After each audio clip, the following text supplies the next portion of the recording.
आइए सुनते हैं अकबर बीरबल की कहानी सबकी सोच एक जैसी।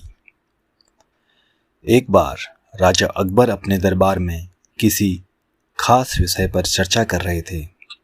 उस विषय पर उन्होंने राज दरबार में मौजूद सभी लोगों से उनकी राय मांगी। ऐसे में दरबार में उपस्थित सभी मंत्रीगणों ने अपनी अपनी बुद्धि के हिसाब से जवाब दिया। राजा यह देखकर बहुत हैरान हुए कि सभी का जवाब एक दूसरे से बिल्कुल अलग था। इस पर राजा अकबर ने बीरबल से ऐसा होने के पीछे की वजह पूछी और सवाल किया, आखिर सबकी सोच एक जैसी क्यों नहीं होती? राजा के सवाल पर बीरबल मुस्कुराया और कहा, महाराज, बेशक लोगों की सोच एक दूसरे से कई मामलों में अलग होती है, मगर कुछ खास विषयों पर सबकी सोच एक जैसी ही होती है। बीरबल की इस बात के साथ दरबार की कार्यवाही समाप्त होती है और सभी अपना अपना काम करने के लिए चले जाते हैं। उसी शाम राजा अकबर बीरबल के साथ अपने बाग में टहलने जाते हैं।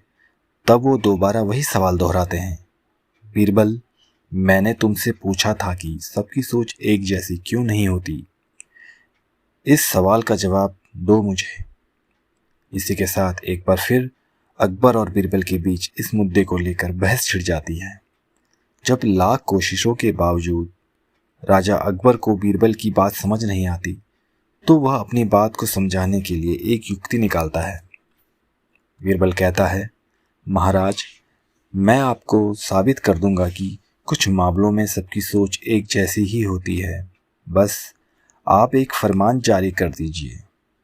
फरमान यह होगा कि आने वाली अमावस्या की रात को सभी अपने अपने घर से एक लोटा दूध लाकर आपके बाग में बने सूखे कुएं में डालेंगे और इस फरमान को न मानने वाले को सख्त से सख्त सजा दी जाएगी।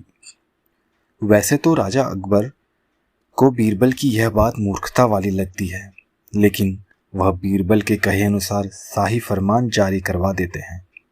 राजा के आदेश से सिपाही पूरे राज्य में घूम घूम कर इस फरमान के बारे में सभी को बताते हैं।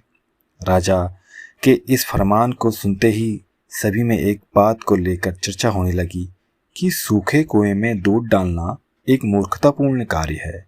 फिर भी राजा का फरमान था तो मानना सभी को था। सभी अमावस्या की रात का इंतजार करने लगे। देखते देखते अमावस्या की रात भी आ गई और सभी अपने अपने घर से एक एक भरा लोटा लेकर कुएं के पास जमा हो जाते हैं। बारी बारी सभी कुएं में लोटा पलटकर अपने अपने घर को चले जाते हैं। यह सारा नज़ारा राजा अकबर और बीरबल छिपकर देख रहे होते हैं। जब सभी अपना लोटा कुएं में पलटकर चले जाते हैं तो बीरबल राजा अकबर को कुएं के नज़दीक ले जाते हैं और कहते हैं, महाराज, देखिए, क्या आपके फरमान से कुआं दूध से भर गया? बीरबल की बात पर राजा अकबर कुएं में झांक कर देखते हैं कि कुआं ऊपर तक पानी से भरा हुआ है। यह देखकर उन्हें बहुत आश्चर्य होता है और वे नाराज भी होते हैं। राजा अकबर बीरबल से कहते हैं, मैंने तो कुएं में दूध डालने का फरमान जारी किया था, फिर कुआं दूध की जगह पानी से क्यों भरा गया? राजा के इस सवाल पर बीरबल मुस्कुराते हुए कहता है, महाराज, कुएं में दूध डालना सभी को व्यर्थ लगा, इसलिए सभी ने दूध की जगह कुएं में पानी डाला। उन सभी ने यह भी सोचा कि अमावस्या की रात घना अंधेरा होता है। अब इतने अंधेरे में सभी को सिर्फ लोटा ही दिखेगा, न कि लोटे में दूध है या पानी। बीरबल बोला, महाराज, इस बात से स्पष्ट होता है कि कुछ मामलों में सभी की सोच एक जैसी होती है। अब राजा अकबर को बीरबल की बात अच्छे से समझ आ गई। इस कहानी से हमें यह सीख मिलती है कि एक जैसी व्यक्तिगत स्थिति होने पर सभी की सोच एक ही जैसी होती है।